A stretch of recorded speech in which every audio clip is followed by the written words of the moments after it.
The night sky was on fire. Red and black flames lit the horizon as ships rained down from the stars. The young woman stood on the edge of the broken city, her heart racing. She had grown up here, on this planet of silver rivers and tall glass towers, but now all of it was falling apart. The invaders had come without warning. Their war machines tore through streets. Their soldiers marched like shadows, carrying weapons that glowed with cruel light. People screamed, buildings crumbled, and every corner of her world burned. She ran like so many others, trying to find safety. But there was no safety left. Everywhere she looked, the enemy was there, tall, armored figures with glowing eyes. They did not speak to her people. They only destroyed, only took. Her lungs burned as she tried to hide among the ruins. She could hear children crying, mothers calling for their sons, men shouting in fear and rage. The sound of explosions shook the ground beneath her feet. Then came the capture. A group of enemy soldiers found her hiding near the broken remains of a temple. They dragged her out, their hands like cold iron. She tried to fight, tried to scream, but her voice was lost in the noise of war. They tied her hands and pushed her forward, treating her like nothing more than an object. Around her, others were being taken too, her people, her friends, her neighbors. They were no longer free. They were prisoners. It was there in the dust and smoke that she first heard the words. One of the soldiers laughed, pointing at her as if she was some kind of joke. "Look at this one," he said. "Spoils of war." The others laughed with him. The name clung to her like poison. Spoils of war. She was no longer a person in their eyes. She was just a prize, something to be given away. Fear filled her chest, but so did anger. She wanted to scream that she was not spoils, not a thing, but the rope around her wrists cut into her skin. Her voice was drowned by their cruel laughter. The captives were marched through the ruins of the city. The air smelled of smoke and blood. She kept her eyes low, but her mind screamed questions. Why us? Why me? Will I ever see freedom again? Hours passed, though it felt like days. The prisoners were gathered in a ruined square. Torches burned around them. The enemy commanders stood tall, speaking in harsh voices. She could not understand their language, but she understood their gestures well enough. They were dividing the prisoners. Some were sent to the mines. Some were dragged into cages, and some were given away as if they were trophies. She felt her body shake when one of the soldiers pushed her forward. She fell to her knees in the dirt, her hair falling over her face. The commander looked at her, and for a long moment she thought he would sentence her to death. But instead, he gave a sharp order. The soldiers laughed again. One of them leaned close and whispered in her ear. His breath smelled of smoke and blood. "You are no longer free," he said. "You are nothing. Tomorrow you will be given away to a human war captain." Her eyes widened. A human? She had heard stories of them, fighters who rose from broken worlds, soldiers who survived even when outnumbered, but she had never seen one. Was this captain like the rest of the invaders? Was he cruel? Would he use her like property? Or would he end her life with a single command? Her body trembled as the soldiers chained her to the wall of a ruined building. The night grew colder, but the fire in her mind burned hotter. She was called Spoils of War. That was her new name, her new fate. She had no choice, no freedom, no voice.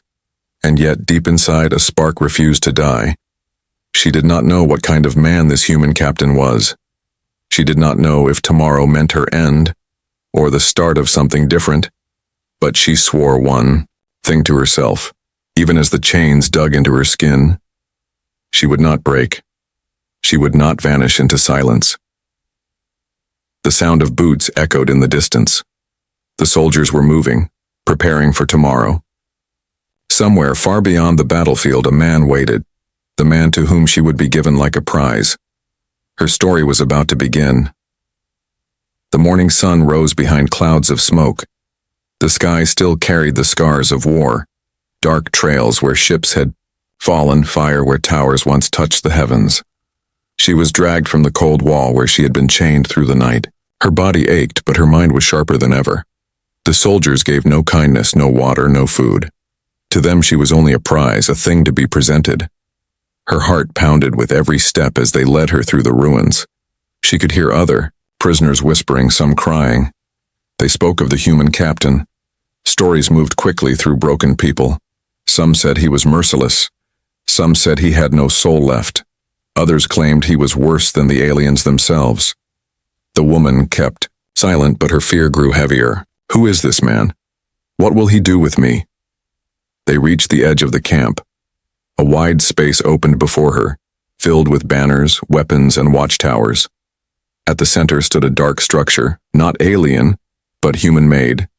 Steel walls and command, tents. Soldiers moved in lines, disciplined and silent. Unlike the alien invaders, these humans looked weary, scarred by battles long fought. The woman's knees weakened when they shoved her forward into the largest tent. Inside, the air was still. A single table stood at the center, maps scattered across its surface. Weapons leaned against the walls, their edges dulled by endless use. And behind the table, studying the maps with calm eyes, was the man. The human commander. He was not what she expected. He did not wear golden armor or cruel ornaments like the alien generals. His clothes were plain, dark, heavy with dust. His face carried no triumph, only tiredness. His eyes were sharp, yet there was something behind them, something hidden, unreadable. The soldiers pushed her down to her knees. One of them bowed slightly and spoke. "She is yours now, Captain. Spoils of war." Her chest tightened at the sound of that name again. Spoils. She waited for laughter, for cruelty, for the strike of a hand. But the man behind the table did not laugh. He did not even smile. He looked at her for a long time, silent, his expression unreadable. At last he spoke. His voice was low, steady, carrying neither mockery nor joy. "She is not a thing," he said. The alien soldier frowned. "She is a gift, a token of victory." The captain's eyes hardened. "She is not a token. She is under my protection now. Leave us." The soldiers hesitated, then obeyed. Their boots echoed as they left the tent, until only she and the captain remained. The woman kept her eyes on the ground, trembling. Silence filled the space, heavy and uncomfortable. She waited for him to speak again, to order her to claim her. But his next words shocked her. "You are safe here," he said quietly. Her head lifted in disbelief. His eyes met hers, and for the first time since her capture, she saw no hunger in a man's gaze, no cruelty, only exhaustion, and perhaps something else. But she could not trust it. She shook her head, her voice a whisper. "No, no one is safe. Not here. Not anywhere." The captain did not argue. He only studied her as if searching for something within her silence. Finally, he moved toward the corner of the tent. From a small chest, he brought food, bread, a flask of water. He placed them gently on the table before her. Her hands trembled as she stared at the food. A trick, she thought. It had to be. But hunger burned her stomach, and before she could stop herself, she reached for the bread. She expected him to laugh, as she ate like the soldiers did. But he only turned back to his maps, giving her silence instead of mockery. The minutes stretched on. She ate slowly, her eyes never leaving him. Why would he feed her? Why would he say she was safe? Nothing made sense. As the day passed, soldiers came and went, reporting battles and losses. They saluted the captain, but their eyes always slid toward her with suspicion. She could hear whispers outside the tent. Spoils, weakness, distraction. That night, when the camp grew quiet, the captain ordered a small bedroll to be placed in the far side of the tent. "She stays here," he told the guards. "No one touches her." They grumbled but obeyed. The woman lay awake on the bedroll, her eyes on the canvas ceiling, her mind racing. She could not decide what was worse, the cruelty of the soldiers or the strange kindness of this human commander. And then the sound came.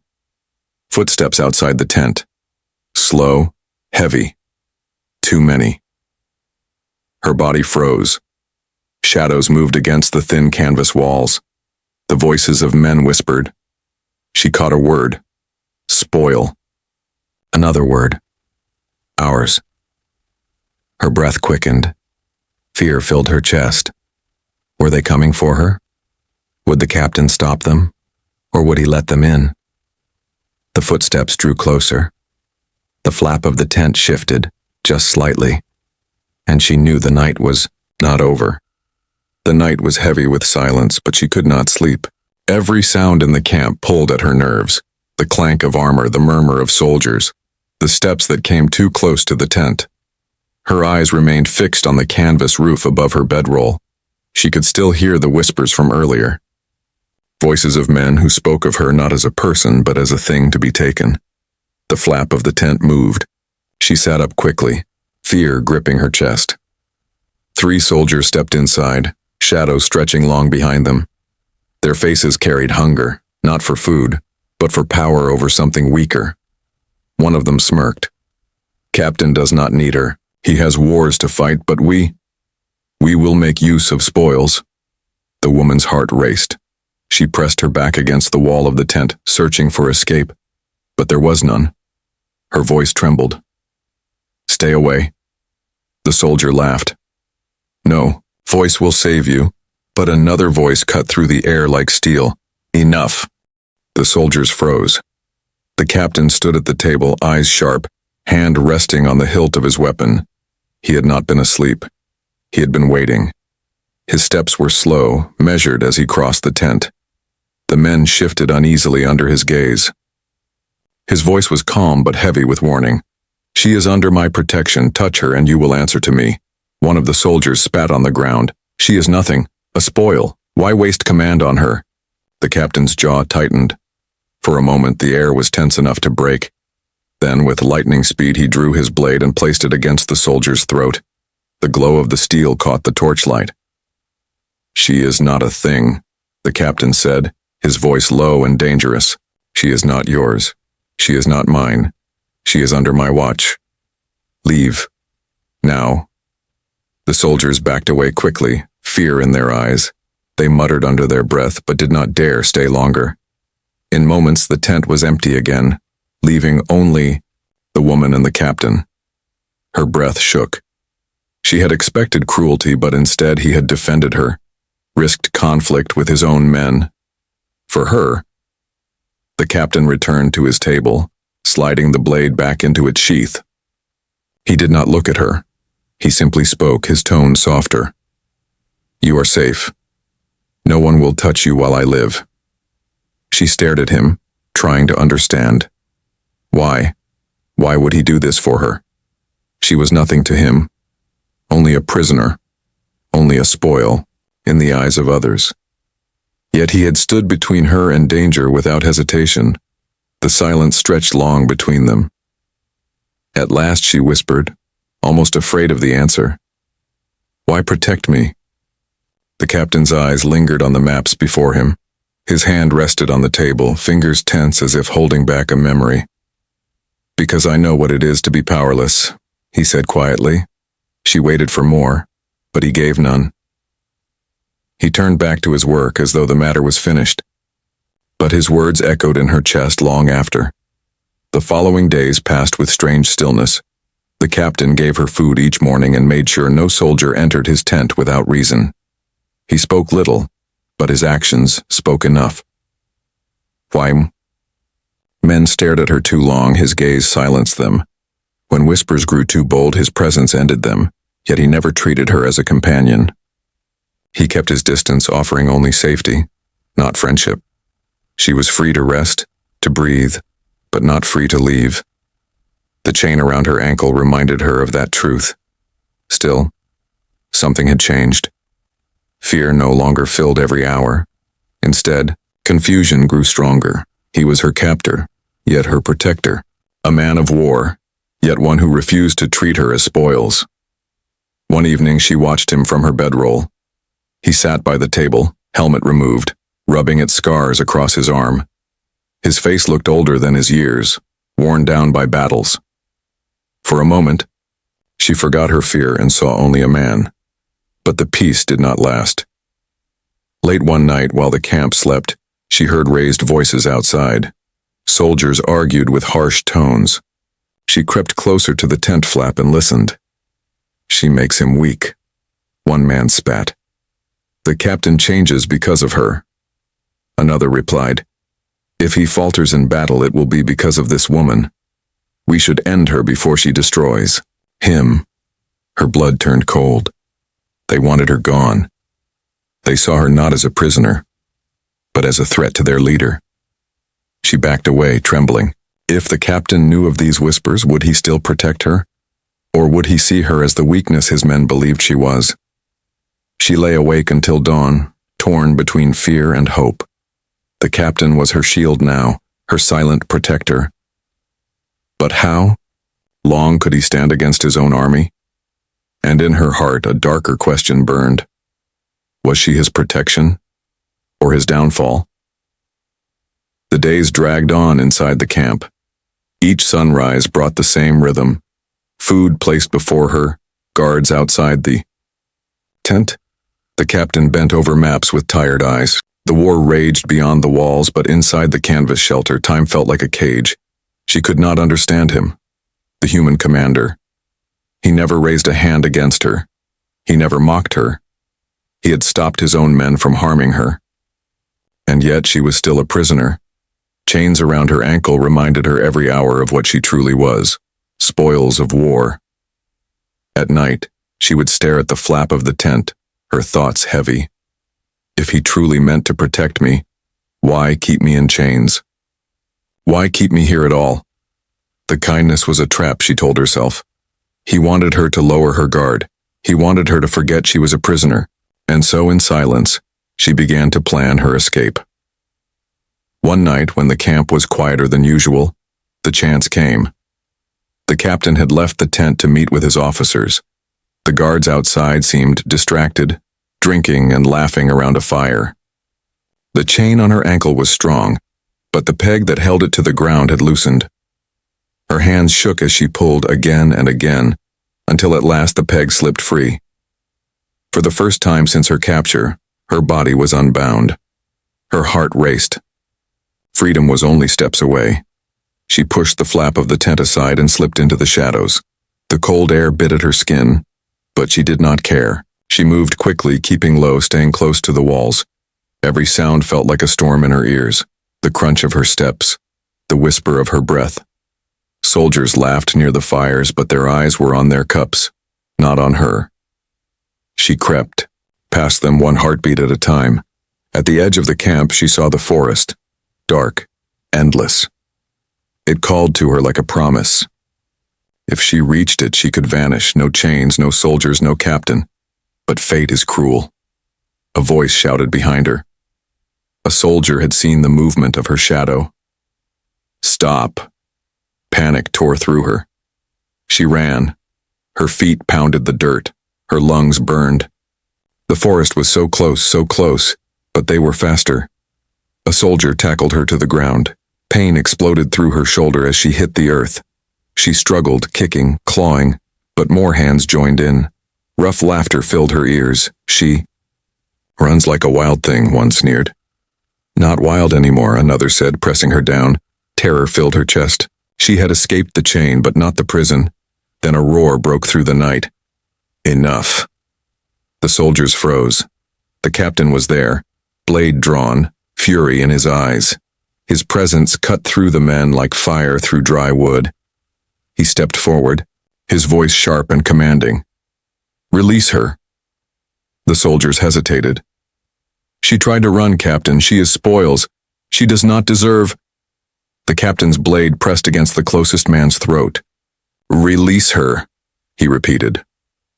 One by one, the hands let go. She pulled herself to her knees, gasping for air.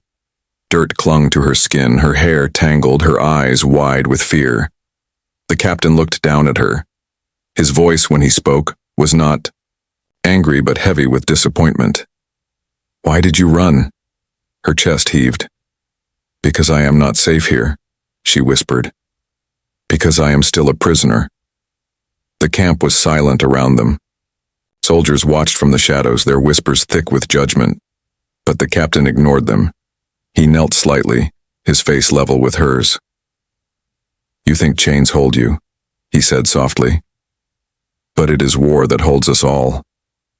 Her eyes burned, with tears. Then why keep me here? Why not let me go? For the first time his gaze faltered, his jaw tightened as if he carried a truth too heavy to speak. Finally he whispered so only she could hear. Because I know what it feels like to be a captive. And I will never let another suffer it. If I can stop it. The words struck her like lightning. He had been a captive. This man, feared by soldiers, hardened by war. She wanted to ask more, but he stood quickly, his eyes hard again. Back to your duties, he ordered the soldiers. His voice was cold steel now. If any of you touch her again, you will not live to regret it. The men scattered. The captain turned back to her. He did not offer his hand. He only spoke in that quiet, steady tone. You may hate me, you may fear me, but you are alive because I will it. Do not run again.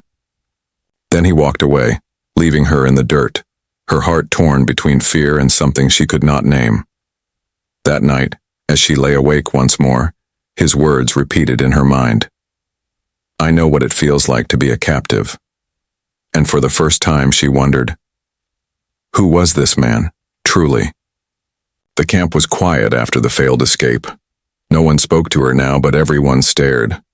Soldiers carried suspicion in their eyes, anger in their whispers. To them she was trouble, a risk, a weakness to their captain. Yet the captain did not punish her. He did not tighten her chains or shout at her. Instead, he gave her silence. For days he said little. He ate little. He spent his hours bent over maps and war reports, his expression harder than stone. But sometimes when he thought she was not looking, his eyes would linger on her, not with anger but with something unreadable. She carried his words inside her.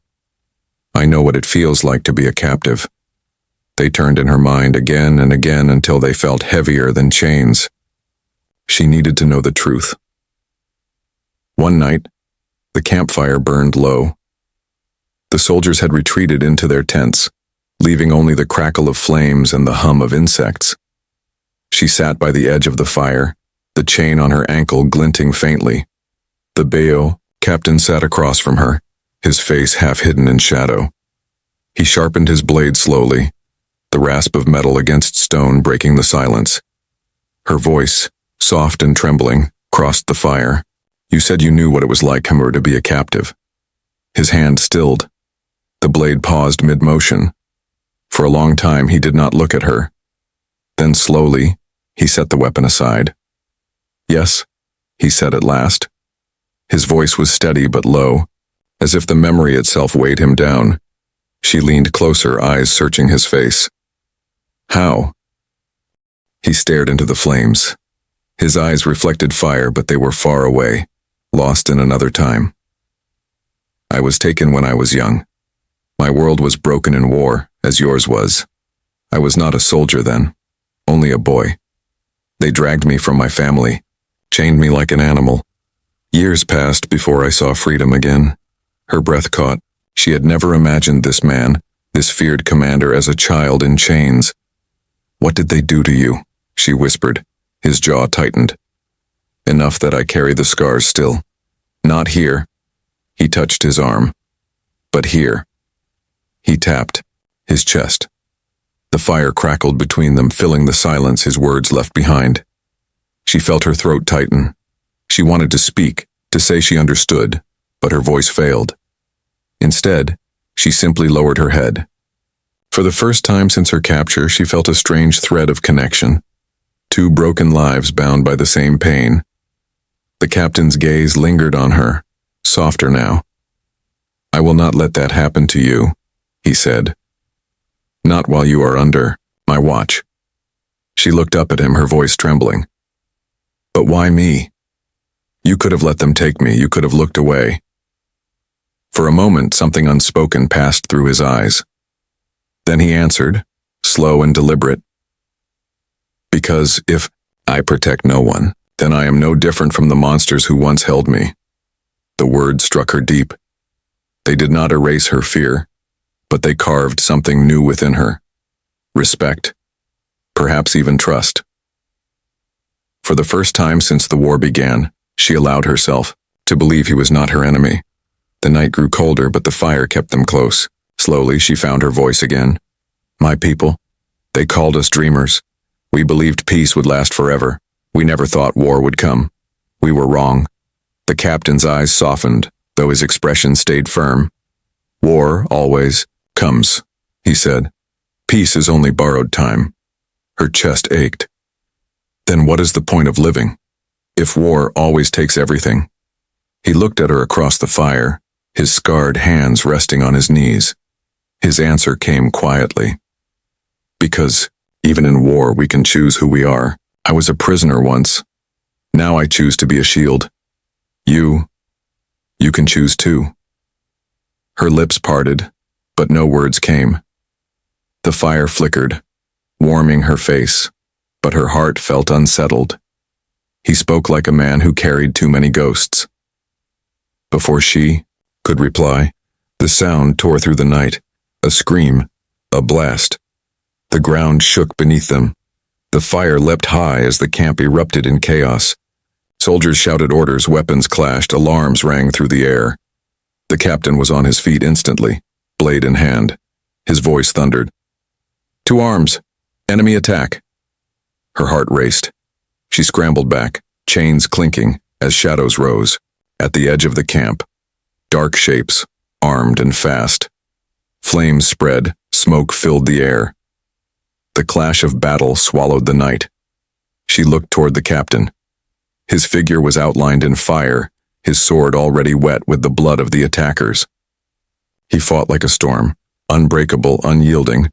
But then, an enemy slipped through the chaos, racing toward her. Her scream tore the air as the shadow raised its weapon, and in the blink of an eye the captain turned, eyes burning with fury, charging toward her. The night was fire. Screams and steel filled the camp as enemies poured through the gates. Torches lit the dark sky, smoke curled into the heavens, and every heartbeat sounded like a drum of death.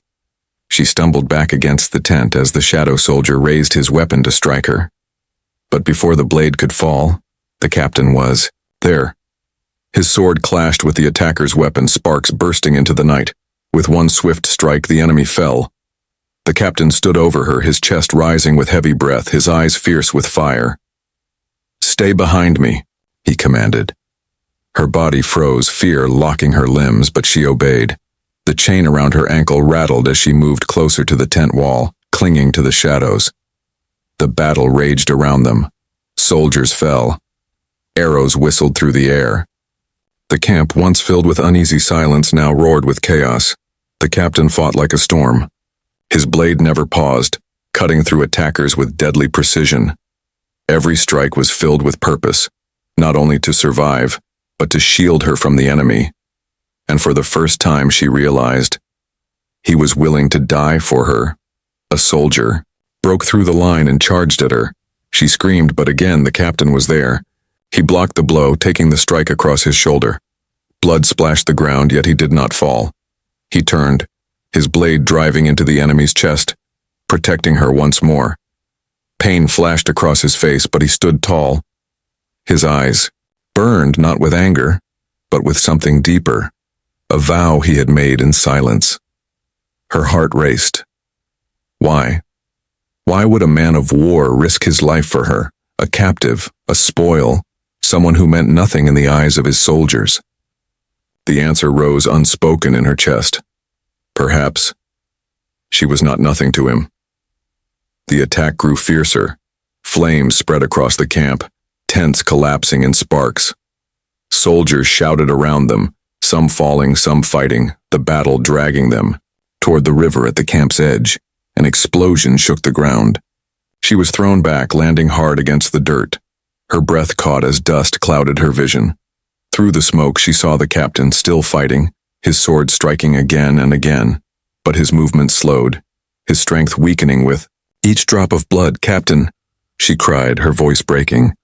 He turned just long enough to see her face through the fire, and in his eyes for the first time she saw it clearly. Not just duty, not just protection, something more. Love. The word echoed in her mind, terrifying and impossible yet true. He did not protect her because of orders or honor or guilt. He protected her because somewhere in his scarred heart, he had chosen her. Tears blurred her eyes as she crawled toward him. But before she could reach him, another attacker struck. The captain met the blow, but it drove him to his knees. She screamed again. Her fear was no longer for herself, it was for him. The attacker raised his weapon for the final strike. Without thinking, she grabbed a broken spear from the ground and thrust it forward. The enemy fell, his weapon clattering beside him. Her hands shook, her chest heaved, but she was alive. And so was the captain. She rushed to him, falling to her knees at his side. Blood soaked his shoulder, his chest, his side. His breath came heavy, ragged. "You're hurt," she whispered, her voice trembling. He tried to smile, though pain bent his face. "I've been hurt before." Tears spilled down her cheeks. She pressed her hands against his wounds, trying to stop the flow, but the blood would not stop. Her chains rattled as she leaned closer, her voice desperate. "Why do you do this? Why keep saving me? I am nothing to you." His hand, cold and shaking, touched hers. His eyes met hers, heavy with truth. "You are not nothing," he whispered. "You are the reason I fight." The words shattered her. Her chest ached, her tears fell faster. For so long she had been called spoils, worthless, a prize to be claimed. But to him, she was something more. Before she could speak, another explosion ripped through the camp. Soldiers shouted. The ground shook. The night filled with chaos. Again, the captain coughed, blood staining his lips. His body swayed, then collapsed into her arms. "No!" she cried, clutching him tight. Her heart pounded, her body trembling. Around her, the battle still raged, enemies closing in, fire spreading across the camp. She looked down at him, pale and broken in her embrace. The man who had given her safety, who had given her worth, who had given her a choice. Now the choice was hers. Freedom lay in the forest beyond the flames. She could run, leave him, vanish into the night. Or she could stay, fight for him, and risk dying by his side. Her hands shook as she held him closer, the world burning around them. Her voice, broken a whisper, carried only to him. "I will not leave you." And with those words, her heart chose its path. The camp was burning. Smoke curled into the night sky. Fire licked the torn tents, and the clash of steel still echoed across the battlefield. Soldiers fought desperately, some falling, some fleeing, as the enemy pressed harder. But for her, the world narrowed to the man in her arms. The captain lay still, his body heavy with blood. His breath came in shallow gasps, each one weaker than the last. "Stay with me," she whispered, tears running down her face. "Don't leave me." For so long she had been a prisoner, dragged across a war not of her making. For so long she had believed she was nothing more than spoils. But now, holding him, she realized the truth. He was no longer her captor. He was her reason to fight. Enemies closed in, their shadows stretching across the firelight. She could see their weapons glinting, hear their cruel laughter. Her hands trembled as she set the captain down gently. She picked up his sword. Heavy, far too heavy for her, but she gripped it with both hands. Fear screamed in her mind, but another voice rose louder. "He protected me. Now I must protect him." The first attacker rushed forward. She swung clumsily, but the blade caught him across the chest. He fell with a cry. Her arms shook from the force, but she stood her ground. Another came, and another. She fought with desperation, not skill, every strike fueled by fire in her heart. She did not fight to escape. She fought to shield the man who had shielded her. The battle roared around them, but slowly the tide began to turn. Soldiers of the captain's unit rallied to their leader, seeing her standing over him with his sword. They charged forward with renewed strength, cutting through the enemy lines. Her arms ached, her breath came ragged, but she refused to fall. When the last attacker near her collapsed, she dropped the sword and fell back to the captain's side. His eyes fluttered open, weak but alive. He saw her, blood-stained and trembling, and a faint smile touched his lips. "You stayed," he whispered. Her tears fell onto his armor. "I told you I will not leave you." The battle ended before dawn. The enemy was driven back, leaving only smoke and silence in their wake. The camp was ruined but not destroyed. Survivors gathered among the wreckage, weary and broken. The away woman sat beside the captain as healers worked to close his wounds. He drifted in and out of consciousness, but his hand never let go of hers. When the sun finally rose, painting the sky gold, the soldiers stood around their leader. Their eyes turned to her as well, not with scorn this time, but with something different. Respect. She had fought with them, she had bled for him, and in doing so, she had earned her place. Days passed as the camp rebuilt. The captain's strength returned slowly. He bore new scars, but his spirit remained unbroken. Each evening she sat with him, no longer chained, no longer hidden. One night when the fire burned low, he spoke softly, his eyes on the horizon. "They gave you to me as spoils, but I never saw you as that." Her throat tightened. "Then what do you see me as?" He turned his gaze to her. The firelight reflected in his eyes, warm and steady. "As my equal, as my reason to keep fighting." Her chest ached with emotion, but this time it was not pain. It was something new, something brighter.